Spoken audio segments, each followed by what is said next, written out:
Hello and welcome to Talk Truth. My name is Corey Huntsberger. I've got my father, Alan Huntsberger, in the studio with me, and I just want to say thank you so much for tuning us in again. If you watched yesterday's episode, I apologize. This is a little emotional, a little frustrated. I'm going to be a little more calm in this conversation because of this verse right here. The earth and everything in it, the world and its inhabitants belong to the Lord. For he laid its foundation on the seas and established it on the rivers. Psalm 24, 1 and 2. I always have to go back to that verse, Dad, because I need to be grounded because I see the craziness in the world and the politicians and the decisions they're making and the deals being done, and it's frustrating for me. But that verse grounds us, right? Yeah, let me give you one more thought. 1 Peter 1:13 says, therefore, with your minds ready for action, be serious and set your hope completely on the grace to be brought to you by the revelation of Jesus Christ. Now, He's talking about be serious.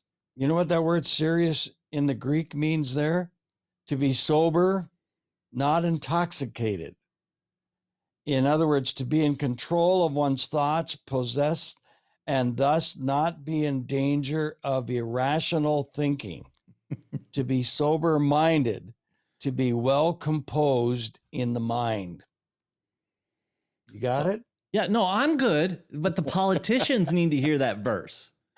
Are they sober in mind? Many times, I don't think so. Let's bring our guest on. I'm excited to have him back. We got Dr. Dennis back. Dr. Dennis, thank you so much for coming back on the show. My pleasure. We wanted to have you back because last program, if anyone missed it, you got to go back and watch it. Alan got to ask all the questions, and I had 3 big questions I wanted to ask you, and I never got into the program because we ran out of time. But Alan, give a little feedback of kind of like a little recap of what we're talking about here. Oh, I can't believe you're throwing it back to me after me taking all your time the last time. Well, you get no questions. You could just do the recap because I get the questions. Go ahead. Okay, well, the recap is Alberta is seriously thinking of becoming a sovereign nation, breaking away from Canada because, Canada doesn't really care about Alberta. In fact, the new prime minister is out to destroy even worse than our last prime minister, Alberta, which ultimately destroys Canada. And we want to be in a position that obviously gives Albertans a future, which I believe will ultimately affect the rest of Canada and help them in the future. Would you say that's fair, Dr. Dennis, what Alan said? I agree. I think there's no question that Alberta becoming a sovereign nation is probably the only thing that will wake up the rest of Canada and empower those people in other regions of the country who also long for freedom and prosperity and to get out from under being subjugated and dominated and exploited and their self-determination thwarted by federal overreach of provincial constitutional authority and just, crushing the soul of people who want out from under all of this and who really advocate and want self-determination but can't get it. So I think, what happens here in Alberta will not just affect what happens in the rest of the country, but we have good evidence to believe that what we're doing here in Alberta is going to impact freedom and prosperity in other regions of the world as well. It's going to help other people rise up. Absolutely. Right. And if I can just add one more thing, then Corey, you got it. And that is that Canada is in deep trouble right now because President Trump is not going to tolerate the millions and billions of dollars that the United States has poured into Canada through tariffs. The tariffs that we have been charging the United States. And so he wants to be equal in the tariffs, and he wants to sit down and talk about tariffs. And the problem is a socialist country, which Canada has been, cannot exist without somebody pouring money into it. And when they were pouring money into it, they were getting their own way. Now, the problem is we were pouring Alberta's money into a socialist country, and it didn't help us because it continued to devastate who we are as Albertans and the richness of our province that God has blessed us with. Okay. That's a statement. Do you have a question? No, okay. Yeah, he's cut off now. You're cut off. I got to get my questions in. If there's any time left over, you'll feel that there probably won't be. You can then follow up. All right. You mentioned in the last program that you and a group went to Washington. I want to hear about that because I want to know who went, who'd you meet with, what'd you guys discuss, what was the outcome of that Washington meeting? Okay. There were only two of us that went to Washington in mid-April, and that was Jeff Rath, our senior counsel, or our general counsel for the Alberta Prosperity Project, and myself. We met with senior U.S. administrative officials and were asked if we wouldn't name who they were. So we'll have to leave it at that. But I can tell you that when we went to the meeting, as we walked into the boardroom and just almost before we sat down, a comment was made by the U.S. to us, and that was that we want you to know that the U.S. administration strongly supports Alberta becoming a sovereign nation. So that then led to the discussion that we had, and Jeff made some introductory comments and then passed it over to me. Now we had prepared for the meeting by bringing with us the Clarity Act, which defines the legal pathway for Alberta to leave Canada. We brought the Citizens Initiative Act with us, which defines the process in Alberta to have a petition in favor of Alberta sovereignty, which then compels the provincial government to hold a referendum. And we also brought another document, and that was the outcome of the 2021 referendum in Alberta on ending equalization. And there was a rationale for that. And then the fourth document that we brought was a document that we prepared, which I'll just show it to you. And you can see it here. It's the benefits of Alberta sovereignty to the US and Alberta. And we didn't go through that document in detail, but it's self-evident to the US, the benefits to the US of Alberta becoming a sovereign nation. When you put it in the context of what Mr. Trump has stated previously, that he wants continental-wide security and energy security. So Alberta can play a role here in both of those areas. And beyond that, towards the end of the meeting, we were asked if there would be any benefit if the U.S. made the U.S. president or the Secretary of State, for example, made comments in support of Alberta sovereignty, in support for Alberta sovereignty. And we responded, yes, it would be helpful as long as it was made clear that what those comments are aligned to is the benefit to Albertans for Alberta to become a sovereign country. It was made very clear to us right in the beginning as well when the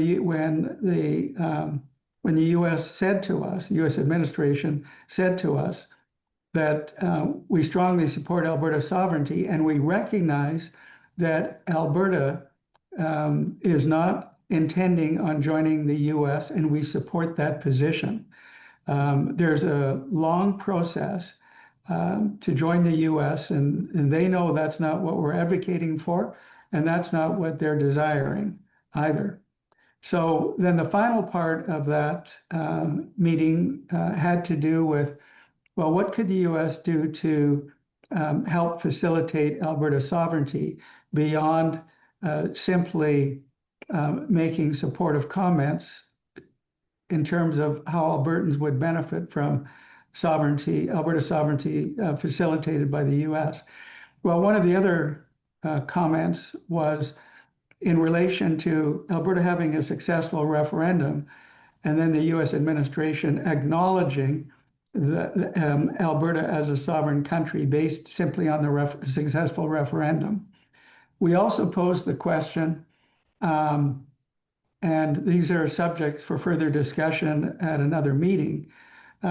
We also posed the question with respect to would the US be willing to provide a line of credit for $500 billion if necessary, that we would only draw down on it if necessary during the transition from a province to a country.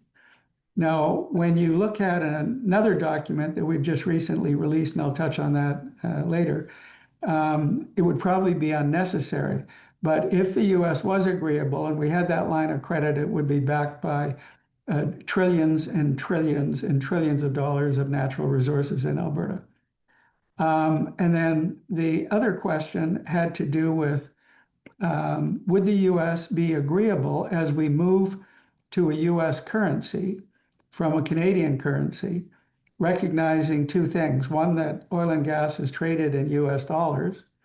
And number two, there's a likelihood that the Canadian dollar would drop in value when Alberta has a successful referendum. And to mitigate that, would the US be agreeable to convert one Canadian dollar to a US dollar? So in other words, you go to your bank, you take out your $100 Canadian from your bank account, you give it to the bank, and they replace it with $100 US dollars. And again, these are issues for future negotiation. And there are many other things to be discussed, such as free trade, economic relationships, military backup, how the border would be handled between the US and Canada, a myriad of other issues. And so that would be subjects for discussion with a larger team from Alberta at some point in the future. And we expect that that would be sometime after the successful petition that forces the referendum, but before the referendum actually takes place. Wow. Dad, I'll let you do a follow-up. No, you go ahead, son. Were you encouraged? I mean, when you got back on the plane, you're headed back to Canada. What was going on in your head? Well, no, we were very encouraged, because international law with respect to meeting the aspirations of a region that feel as though they've been subjugated, dominated, exploited, and their self-determination thwarted. And that's the way Albertans feel. So international law recognizes that when you have a referendum, because you have those concerns that I just cited, and then other countries acknowledge that successful referendum, then de facto, Alberta becomes a sovereign country.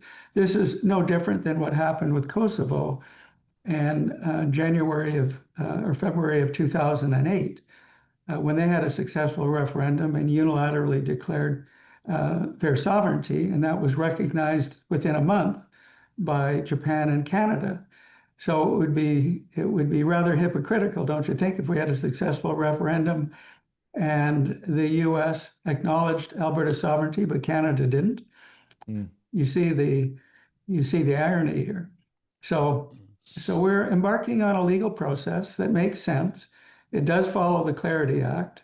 It can include negotiations, and so we're well on the way, and we have more than enough registrants now to hold a successful petition to force that referendum in 2026. Okay. So speaking on the referendum, how do you bridge the gap between rural Alberta and urban, the city folk versus the farm folk. How do we bridge that gap so they're both on the same page? Because everyone's interests are different, their needs are different, their questions are different. How do you plan to tackle that?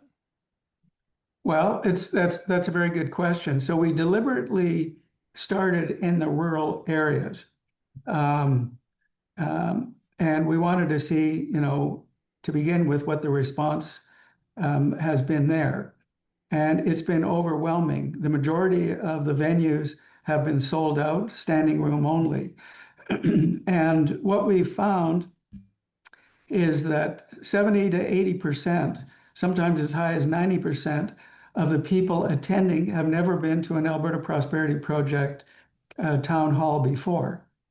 So moving from the rural community to the urban community, we've had a couple of venues sold out in Calgary already. We're having a big event this coming Thursday. It's in Spruce Grove, which of course is adjacent to Alberta. To Edmonton, excuse me. A few months back, we had actually it wasn't that long, just several weeks ago, we had a very large event in Sherwood Park, which borders Edmonton. And what we know from at least some polling, that there's a much higher percentage of people in the urban communities that value freedom and prosperity, and do feel as well subjugated and dominated and exploited. And that is of value. So we're approaching the urban communities through town halls, through social media. And social media is one of the ways, of course, in which, in fact, it's the dominant way to get to younger people, because that's where they live for much of their day, actually, believe it or not. And so you have to ask the question with respect to what's different about what rural people want and what urban people want. Well, it's not that dissimilar, believe it or not. If you look at economics, for example, and you take our current situation where, let's say an individual makes $100,000 a year, that person's paying anywhere from $35,000 to $50,000 a year in taxes, depending on various deductions that they may have. So that leaves them with roughly 50 to 55,000 of disposable income. And then that income that they have, the goods and services that they buy have all kinds of other taxes added to that, to their purchasing. So that's the current situation. If you go to a sovereign Alberta and you're out from under all federal regulation and taxation, well, all of a sudden, instead of paying $45,000 to $50,000 on a $100,000 income, and then having to endure the other fuel taxes, carbon taxes, GST, tariff issues, etc., you find that if you eliminate all of that, you find in a sovereign Alberta that now your take-home pay is $88,000 to $90,000, and you do not have to pay any GST on anything else, or carbon taxes or fuel taxes, because you've eliminated all of that. The fiscal capacity is massive. So one argument in terms of dealing with the urban community is the far greater ability to purchase the goods and services that you want. And just to make a fine point on this, this is the document that we just released. It's called The Value of Freedom. Okay, and it was just released. It's on our website right now. And what it shows is where we are as a province economically, and where we would be if we were a sovereign country. And this takes into account taking control of every federal expenditure with Alberta dollars in Alberta. So to put it differently to you, we give 70 to $75 billion every year to Ottawa. And they give us back roughly 30 billion to look after all of the things that they pay for or subsidize with our money. But that means that we're leaving with the federal government, 30 to 40 billion dollars that they use as they want. It doesn't come back to Alberta. So the opportunity here, which again gets to the urban community and young people in particular, who are having difficulty to even purchase a home, and other people who already have a home are still dealing with taxation, property taxes on their home. This document defines the ability to get out from under all federal regulation and taxation, and the ability to purchase the goods and services that you want, to plan for your future, and to actually buy a house and pay for it before you die, well before you die. And within a few years, the fiscal capacity that would be generated in this province would permit people actually to eliminate property taxes as well. So when you're talking about the urban community, think about that benefit as well. And then there are other issues that are relevant for the urban community, just as it is for the rural community. And that is, if you look at what Mr. Carney has in mind in terms of culture, well, he really wants to change the culture and the values. And all you got to do is look at his book, Values. And just to highlight a couple of key points, he has made the point that Western civilization is morally rotten, corrupted by capitalism, which has led to a climate emergency. And to deal with that, he cites the necessity to implement rigid controls on personal freedom, on businesses, and on institutions, financial institutions that finance those businesses, particularly in oil and gas and agriculture. And he admits that the people of Canada are not necessarily going to be better off. In fact, he makes it very clear that there's going to be significant restrictions on their lifestyles. And again, it's all in the name of climate change. But he's more specific about that. He points out that there will be less mobility, less travel, less meat to purchase, more inconvenience, more poverty. He admits that assets will be stranded. What he means by that, there are businesses that are going to go bankrupt and people are going to lose their homes. He admits that. He also admits that internal combustion engine vehicles will become unsaleable. And he plans to achieve these objectives through censorship and a digital ID and a central bank digital currency to help control everything that you do. So, the question then becomes that you've answered, or that you've posed, is how do we get to the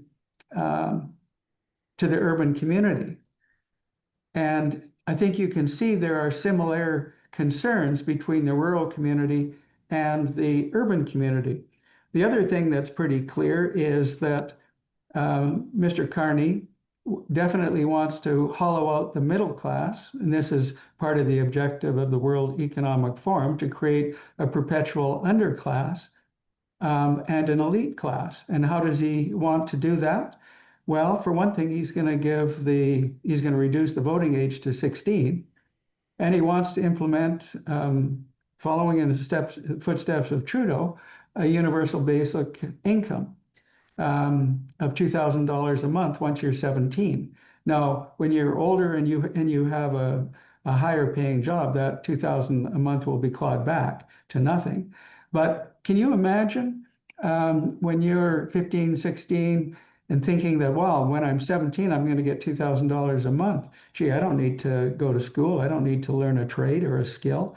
Um, I'll live off that and live in my parents' basement and play video games or something. How does that create the next generation of productive young people to take over? It doesn't. It creates that underclass, which is part of the objective of the WEF. So we do have a challenge with respect to the urban community, but we are rolling in to the urban community with town halls. We have a number of constituency associations aligned with the UCP, of course, that also value freedom and prosperity and recognize that the only real way to get there is for Alberta to become a sovereign country, because it's not possible to open and change the Constitution to satisfy the requirements of Albertans to achieve the objectives, that I've outlined. Yeah. Wow. And we're out of time again, Dad. Oh my goodness. I know. We're going to have you back next week. Talk too much. Yeah, no, this is important stuff. We're going to have you on again next week to have a few more. I know Alan's got more questions. I got more questions. We really appreciate you taking the time, explaining it to us. It's making a lot of sense to me. Hopefully the viewers watching this, it makes sense to them. Thank you so much for your time. We're going to have you back. My pleasure. Thanks for having me on. Well, great conversation. Definitely going to have him back. I didn't even get all the questions in, and there's so much more to talk about. And it's not just... I'm so glad Go ahead. I'm so glad you can't blame me. No. It's just we need more time. More time. Yeah, we do. And it's important. So we're going to have him back. You want to help support our mission, keep this kind of conversation and truth on the air. You can't get it anywhere else on television. We need your support. We don't take government funds. It's only because of the generosity of your viewers like yourself. You can go to our website, go to talktruth.com, click on donate. That way you can give digitally, and there's many different ways you can do that.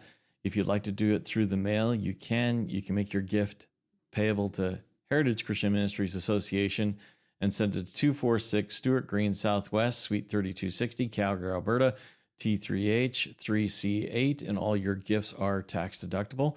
If you like prayer, you can get it. Call our toll-free line, 1-800-915-0056. All right, Dad, we're out of time. We'll see you guys later. Love you.